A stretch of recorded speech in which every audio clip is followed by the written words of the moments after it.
Hello.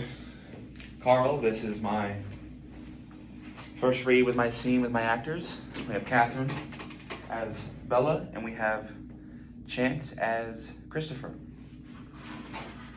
All right, actors, top of 58. Scene 5. Lights up on a kitchen table. 2 chairs, Chinese food. Bella is seated. Christopher enters wearing his gas station attendant jacket and a backpack on his shoulder. Hey, I ordered food. how are you feeling? Good. Tired. I tell him it's nice to see him, and he removes his backpack and sits across from me. He looks wide awake, freshly showered. His hair is still damp. Please. Eat, please. Help yourself. From his backpack, Christopher removes a stationery box, sets it on the table. Is that your book? He nods. You finished it. I don't think it has the heft of a novel. How long is it? Just over 100 pages. A novella, then. Christopher pushes the stationery box across the table, reading the title page. To lie face down in a field full of snow. Good title. Will you read it? Christopher, I invited you over here tonight because You were reaching towards something in a dark room. I'd like you to help me die. I explained to him the severity of my cancer and my disinterest in going through chemo and destroying whatever quality of life I might have left. I tell him about my experience with my mother. I then explain the 3-part injection process and how it's impossible to complete without the help of an injection buddy. I tell him we have everything we need, how all the materials are in the refrigerator. I'd like to do this tonight. I realize this is a lot. I don't have the perfect thing to say. I want to do this. A silence. I mean, you barely know me. I think I do, though. You don't even know my middle name, or what my favorite book is, or if I have, any phobias. What's your middle name? Corbett. Christopher Corbett Dunn. That's a good name. I have an Uncle Corbett. Your mother's brother? Father's. He lives in Elmira, New York. Do you have a relationship with him? No. When I was 10, I went to go stay with him for a weekend, and I walked in on him having sex with a taxidermy pheasant. Okay. Yeah, he's a hunter, so Beat. What's your favorite book? Old Yeller, and Franny, and Zoe, and Faulkner's The Wild Palms. That's 3 books. They're interchangeably Superlative. Fair enough. Old Yeller probably has a slight edge over the other 2. When Travis has to shoot Old Yeller, it's more heartbreaking than fucking Bambi. I'm even cool with a puppy being born at the end. It's that good. And Carl Berger's illustrations are individual masterpieces that should be hung in museums. And the last paragraph. When finally I couldn't laugh and cry another bit, I rode on up to the lot and turned my horse in. Tomorrow, I thought, I'll take Arliss and that pup out for a squirrel hunt. The pup was still mighty little, but the way I figured it, if he was big enough to act like Old Yeller, he was big enough to start learning to earn his keep. People talk about the end of Moby Dick, but Old Yeller, And do you have any phobias? I'm terrified that if I'm left alone in a room with a baby, I might throw it out the window. Oh. Yeah. What if there's no window? Then I'm fine. Beat. I have a strong sense that you can handle this. Do you not agree? Silence. I'm with you on The Wild Palms, by the way. It's Faulkner's most underrated novel. A pause. Then. Oh, okay. Okay, what? I'll help. Thank you. But first you have to read my manuscript. Did you type this with carbon paper? That's the only copy. Please forgive me if I start to fade or get loopy. I've taken a Percocet. And I want your honest response. None of that bullshit forced professional flattery. I don't do that. You do, though. You do it to the weaker writers in class. You pity them and tell them they're good when they should actually change majors. If I hear that guy with the Clark Kent glasses use the word stelliform again, I'm going to throw an egg at him. What's wrong with stelliform? Stelliform's a good word. It's totally ripped off from Infinite Jest. It's David Foster Wallace's word. No one should touch it. Why isn't that book in your big three? Infinite Jest isn't a book. It's a fucking plan. B. So give me your word about not bullshitting. You have my word.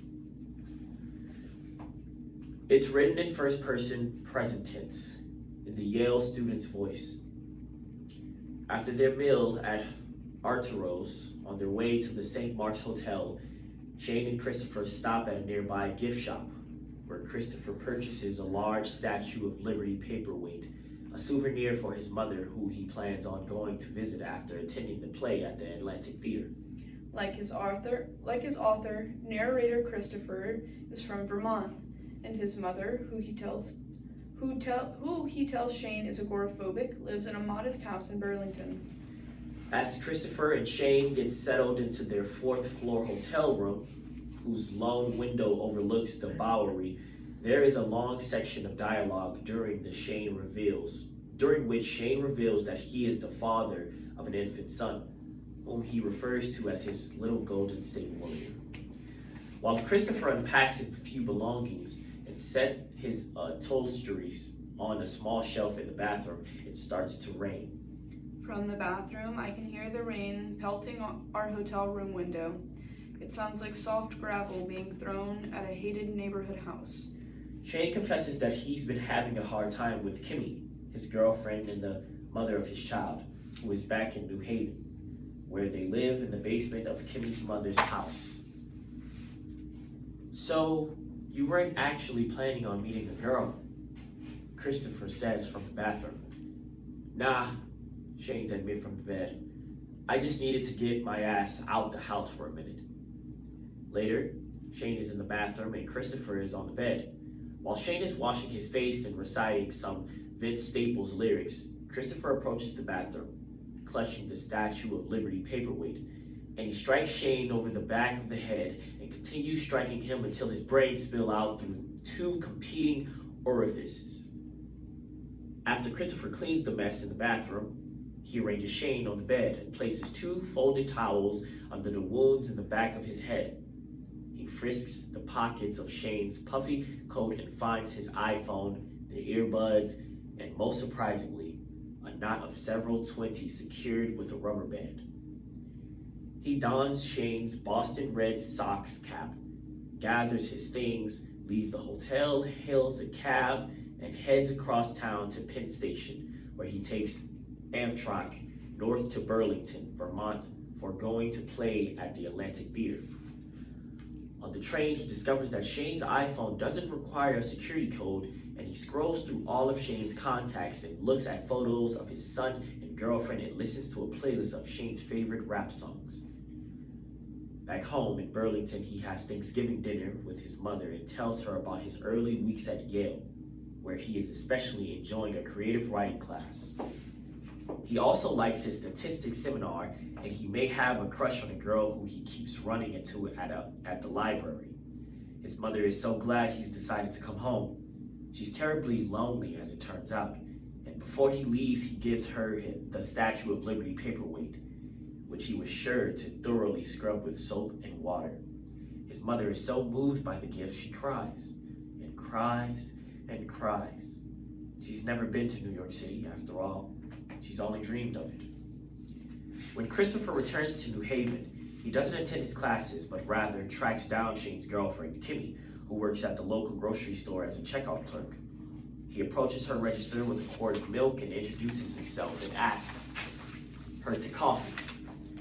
He finds the brown-eyed brunette with a tired smile to be hauntingly attractive.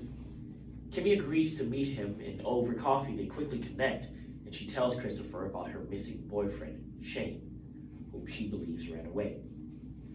I know he ain't never coming back.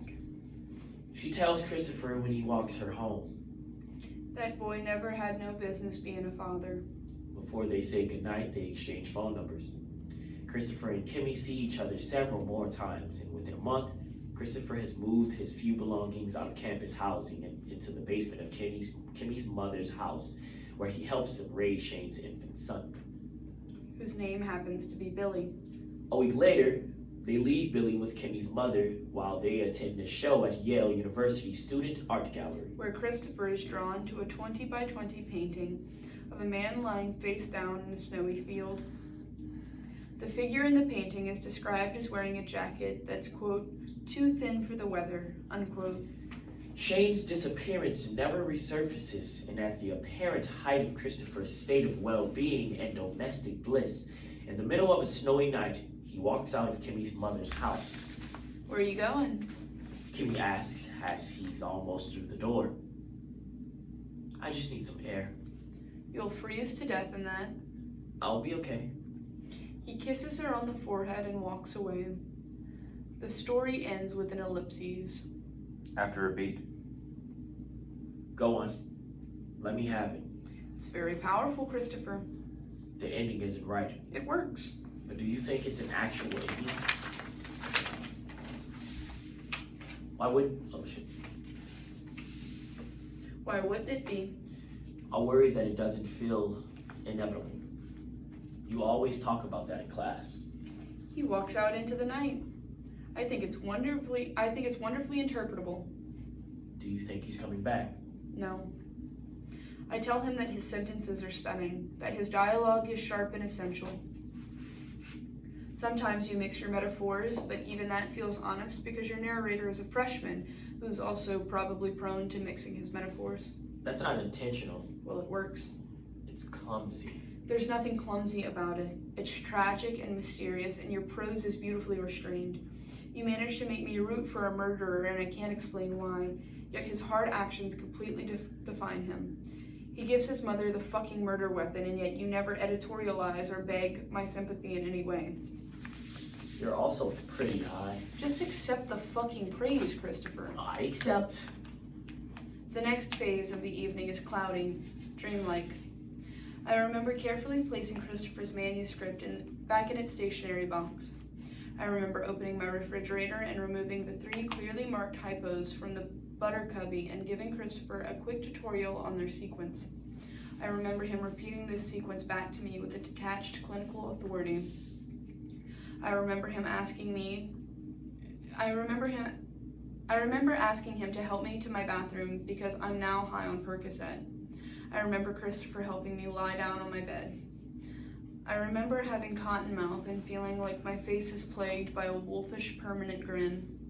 I remember that lying down takes forever and telling Christopher that I want him to have my first edition of James Salter's Light Years. My mind is overcome with memories. The lake I swam in as a girl, our family's summer house in Michigan, its gutters choked with leaves. As he was about to inject the sodium pentobarbital, Christopher asked me if I'm absolutely sure I want to do this.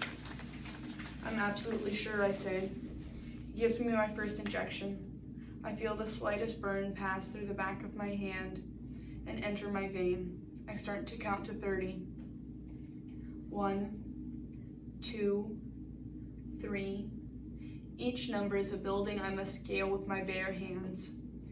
4, 5, 6. I remember Chicago's Shed Aquarium, 2nd grade field trip, the brilliant moon jelly pulsating in its tank. But I want to see the giant female octopus. She will live longer than any other octopus. She will mate only once. 7, 8, 9. Oh, there she is. One of her drawbacks. Raw.